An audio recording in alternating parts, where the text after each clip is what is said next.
तर या घडीची सगळ्यात महत्त्वाची बातमी, विमानानं लँड करत असताना घिरट्या घालत असताना 2 वेळा विमान हे उलटं पालटं झाल्याचं पाहायला मिळत आहे. वाकडं झालेलं आहे विमान. एकीकडे म्हटलं जात आहे की दृश्यमानता कमी झाल्यामुळे रनवे दिसला नाही आणि त्यामुळे ही दुर्घटना घडली. पण रनवे जर दिसला नसेल, दृश्यमानता जर कमी असेल, तर विमान लँडिंग करण्यासाठी प्रयत्नच करू शकत नाही.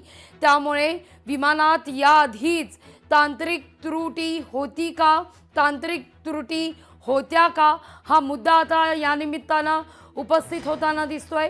इतकंच नाही तर ही दृश्य जर आपण पाहिली, CCTV फुटेज हे समोर आलेले 8:44 नेमकं काय घडलं पुन्हा एकदा आपण पाहूया.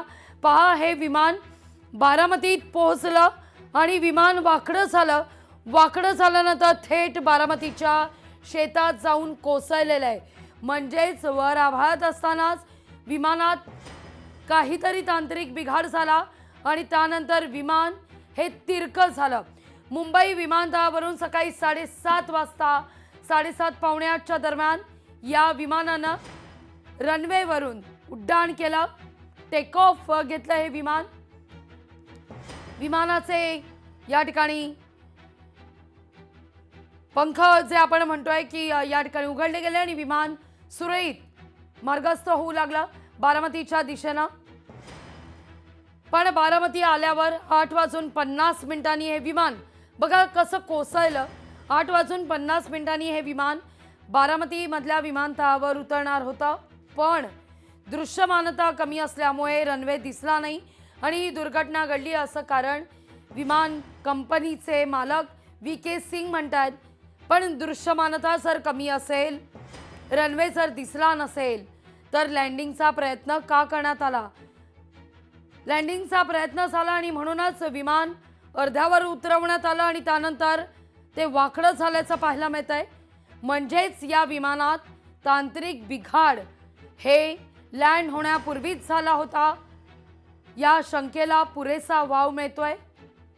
या सगळ्याविषयी हा व्हिडिओ समोर आल्यानंतर आता त्या अनुषंगानं तपास होण्यास सुरुवात झालेली आहे. अनेक राजकीय मंडळींकडून अशी देखील शंका व्यक्त करण्यात आली आहे. दादांच्या विमानाचा हा अपघात होता की घात? VK सिंग यांनी नेमकं काय म्हटलेलं होतं ऐकूया आपण.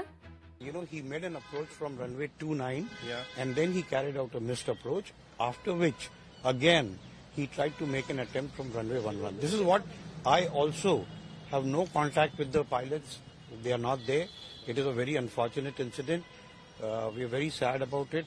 We are trying to first be with the family, solidly with the family who have lost their best next of kins. It's a very unfortunate incident. Primarily, it appears that, you know, the pilot could not see the runway, and that's why he would have carried out the missile. VK Singh जे काही सांगण्याचा प्रयत्न करतायत, आपली बाजू सांभाळण्याचा VK Singh प्रयत्न करतायत, पण प्रत्यक्ष काही वेगळंच चित्र दिसलं. प्रत्यक्ष काय दिसलं ते आपण पाहूया. ग्राफिक्स लोकशाही मराठीचं आहे. पहा, टेक ऑफ करण्यात आलं हे विमान मुंबईच्या रनवेवरून. त्यानंतर अर्ध्यावर उतरवण्यात आलं बारामतीमध्ये आणि हे विमान वाकडं झालं. अर्ध्यावर तेव्हाच विमान उतरवलं जातं ज्यावेळी रनवे दिसतो, लँड होण्यासारखी परिस्थिती असते. मग दृश्यमानता कमी असताना रनवे दिसला नाही हे म्हणणं कितपत संयुक्तिक, हा मुद्दा या ठिकाणी उपस्थित होतोय. याआधीच या विमानात तांत्रिक बिघाड झाला होता अशी शंका आता बळावताना दिसतीये. कारण VK सिंग जे सांगतायत त्याच्या अगदी विरोधी वास्तव या ठिकाणी समोर आलेलं आहे. त्यामुळे अजित पवार यांचा घात की अपघात याविषयी चर्चा पुन्हा एकदा बळावताना दिसतीये. टेक ऑफ झालेलं विमान वाकडं झालं, उलटं पालटं झालं आणि त्यानंतर लँड होताना शेतात बारामतीत कोसळलं. प्रत्यक्षदर्शींनी नेमकं काय म्हटलेलं होतं? दोनदा घिरट्या घालणारं विमान आणि पुढं नेमकं काय झालं ऐकूया आपण. माझं नाव निशा सचिन खुमणे. मी जळगाव सुप्पेमध्ये राहते. मला सकाळी 8:35-36ला इथून एक विमान जाताना दिसलं. त्याचा आवाज खूप भयंकर येत होता, म्हणून त्याचे काही फोटो व्हिडिओ घेतले आणि थोड्याच वेळात पुढे जाऊन समजलं की त्याच्यात दादा होते. विमानानं लँड होताना दोनदा घिरट्या घातल्या. विमानाचा खूप आवाज येत होता असं प्रत्यक्षदर्शीचं म्हणणं आहे.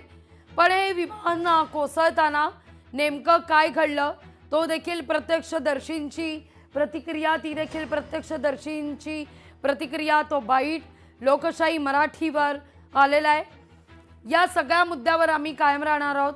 क्षणाक्षणाचं अपडेट तुमच्यापर्यंत देत राहू, पण एका छोट्याशा ब्रेकनंतर. लोकशाही मराठी ऐका, पहा, जागरूक रहा.